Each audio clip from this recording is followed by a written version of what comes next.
More than 1 million. That's how many undocumented people Border Patrol agents have encountered this fiscal year along the southwest border. And more than 32,000 of those encounters happened right here in the Big Bend sector. The highest we've ever had in apprehensions in this sector prior to this year was 9,600 approximately.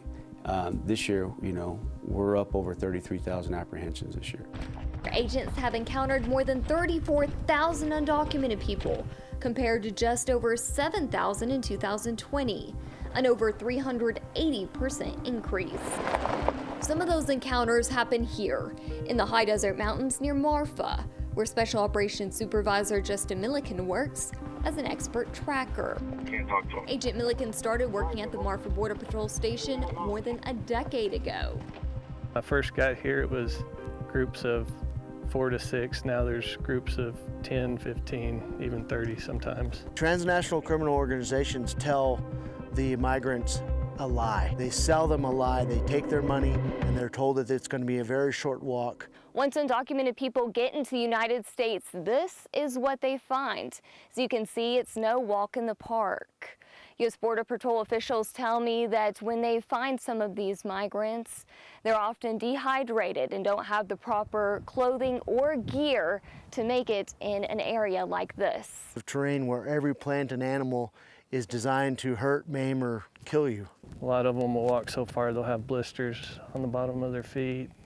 But typically they'll walk these draws. That their lives are now depending on it, and so that's what the smugglers are counting on to keep them moving and keep them going.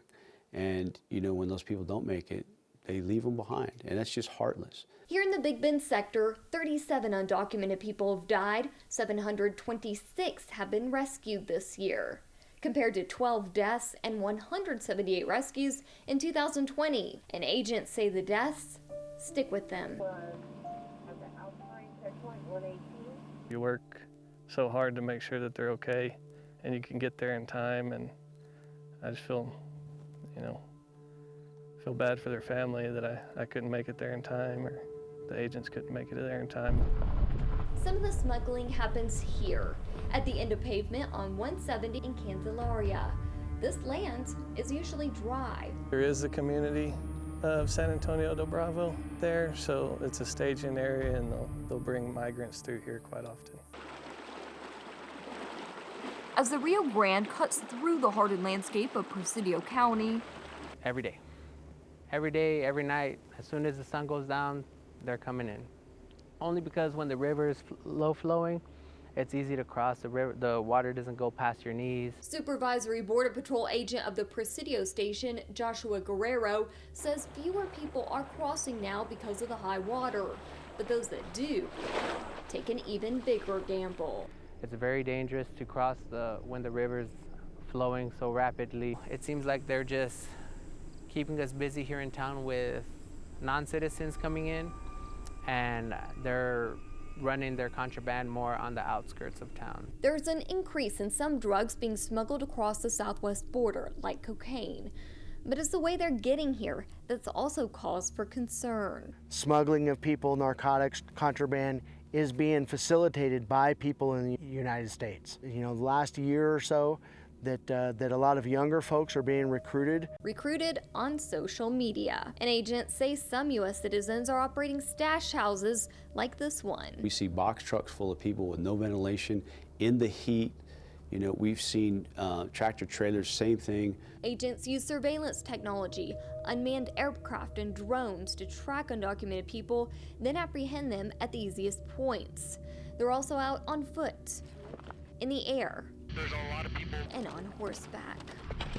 We can get these horses in there and we can search places a lot easier. They partner with local, state, and federal law enforcement agencies, sharing information and resources, and have ongoing meetings with authorities just on the other side of these mountains in Mexico. More than 34,000 undocumented people have made this trek and encountered Border Patrol. How many of those people were moved back to the country? About 91% roughly of the individuals that we come in contact with are single adults. And as such, they're amenable to Title 42 in most instances. We return everybody that's amenable to Title 42 back to Mexico as quickly as we possibly can. Around 30% of those removals happen in Presidio. The others are sent to sectors like Del Rio. As for COVID-19 testing, we are not currently testing here because we're removing them to other locations where if it's necessary to be tested, they can be tested. As the sun sets on the rugged landscape, it's the people and drugs that make it through that end up in Midland, Odessa.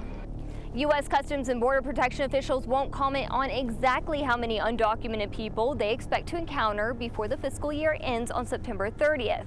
But they do say they work every day to complete their mission. In Far West Texas, Gianni, Windahl, CBS 7 News.